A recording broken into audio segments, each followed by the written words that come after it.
Peggy 16.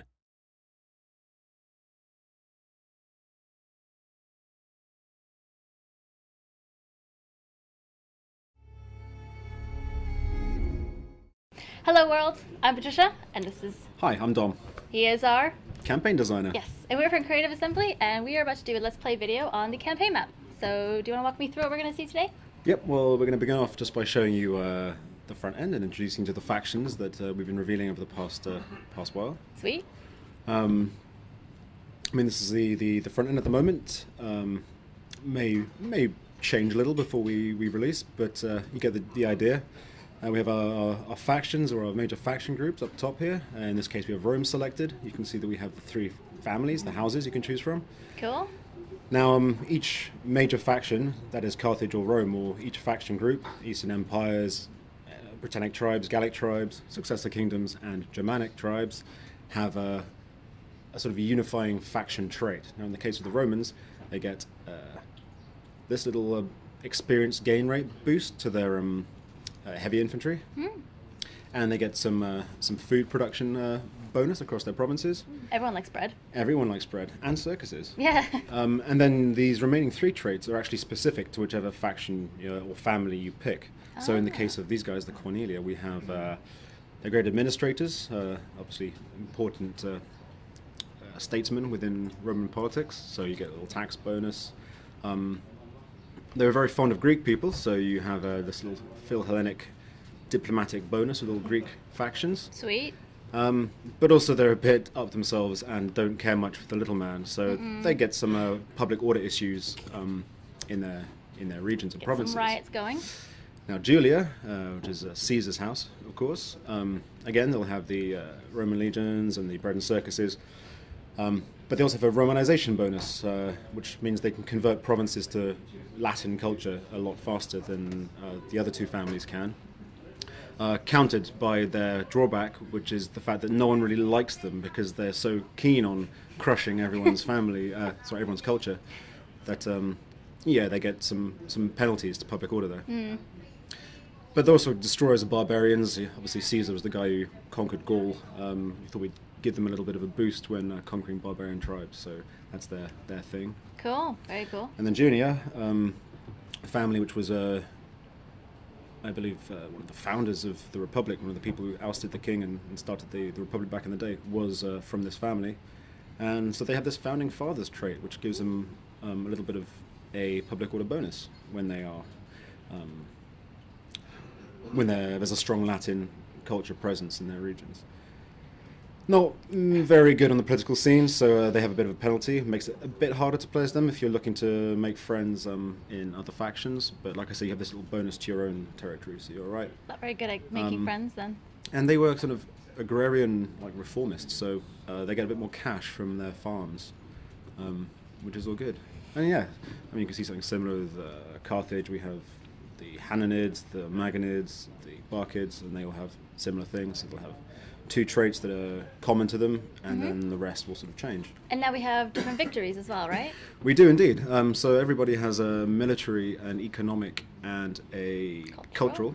Yep. So That's here, pretty cool. Military, control X amount of settlements, maintain a number of units, research military technologies. In the case of the Carthaginians here, they have the additional fact they need to maintain naval units rather than just any old unit, because they were known as a naval power. So that's very important. And then the economic victory, trade relations, very important. You need to hold the resources. You need to be making a lot of money to win. Research civil technologies. So would you say some victories are harder to do than others, or are they just styled differently? Well, I think it depends how your campaign evolves. The fact is, you're not actually tied into any one victory condition. You're sort of playing along. You might be thinking, I'm going to crush my enemies, and you're going for it, and then along the way you think, well, I'm actually having a very hard time of it, but I'm making a load of cash. Yeah. And I have all these important resources, and I've got these regions, so maybe I'll just consolidate and see if I can't win another way. Yeah, cool. That's cool. Are we going to take a look at the campaign map a little bit? Let's take a look. Yeah, we're going to look at a Carthaginian campaign we've got going on. Good. I'm quite excited to play Germanic, actually. Should be good. Why so? I don't know. I'm not sure. They actually have the coolest agent belongs to the Germanic. their version of the dignitary is this staff bearer, kind of bit of a witch, really. And she has this Oh, cool. awesome cloak with like skulls and Yeah. feathers, and she's awesome. See, I really like their type of style. I don't know, it sounds a bit silly to pick a faction just from the style that they had, but I Well, no, like them. when this dignitary agent went in, I basically looked at him like, I would play this just so I could walk around with her, and here we are. We are get this control. We are looking at we're in Mauritania here. So we sort of started all the way down here. This is Carthage, our capital. Cool. We also had a huge. colony here in Lilybaeum and Caralis, as well as a small colony all the way over in Kart Hadasht, which actually means Carthage as well, but we felt it might be confusing to have several cities with the same name. Yeah. Now you'll Love it. notice, or people out there, keen-eyed people will notice that, actually no, you won't notice, because obviously we've been playing for a while here. But yeah, in the start pause, originally we gave this territory to Carthage, Oh, right. but we kind of adjusted it now, so rather than giving them the entire north of Africa, they're an interesting faction to start with because they're spread out. So here they have Carthage, they're here, and all the way over in Spain. It's a lot to manage in very different areas. You've got to really make sure you don't get overwhelmed by people. Run me through some of sort of the inner workings of a city, and maybe we can take a look at some of the politics, some of sort of the, behind the scenes things that may happen after a battle or before a battle. Well, what you're going to see here is we have an entire province, the province of Magna Graecia, which we've conquered both from the Romans and from the poor fellows of Syracuse. And by selecting one of the settlements here, you'll see we bring up the entire province panel. If we didn't own all the settlements, these would be sort of blocked out, and we need to get visual confirmation to be able to get sort of spy information on these places, see what's cool. inside them.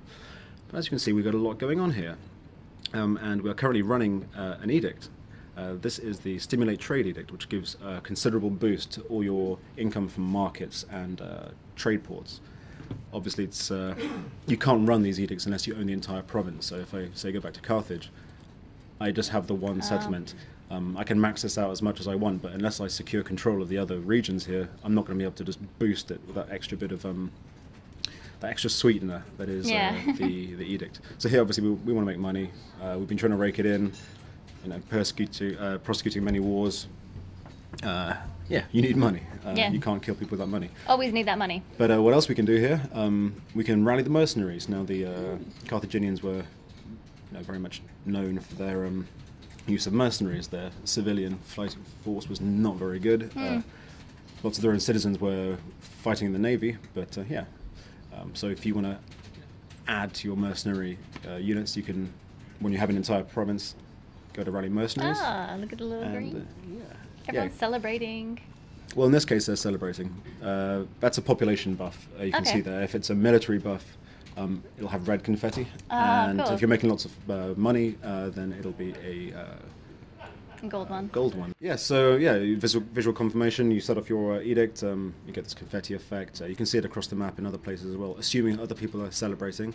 But I think these guys are caused to celebrate. Now you'll see here that the Etruscan League have actually kicked the Romans out of Rome, which is quite an unhistoric turn. But hey, that's what this game's about. It's about creating the sandbox and exploring it. Making your own Making history. your own history, or letting the AI sometimes create its own history for you.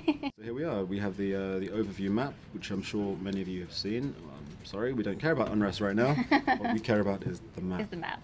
Yeah, many of you have seen this in the E3 video, of course. The world is huge. Massive. And see, these are all the people I know. It's actually quite tragic because, you look at this list. Wow. See that Rome has been destroyed. Now there's lots of other people for us to kill, so it's not such a big deal. But look at all those people. Yeah. So we've done a bit of exploring. We've seen some ships around. You can see that we've got trade relations going on, and by trading with people further afield, you reveal more and more. As in Shogun 2, you have to encounter a faction before you can actually deal with them. Yeah, and you've made some enemies as well. Well, of course, not everyone is going to be on good terms. Like here, the Seleucids, for example, they have not much of a reason to like me. No. I'm dealing with their enemy. Sorry. You can see I've dealt with them in the past, so they have some goodwill. But when combined with the fact that I'm basically trading and being all pally with some of their worst enemies, Yeah. it doesn't add up very well.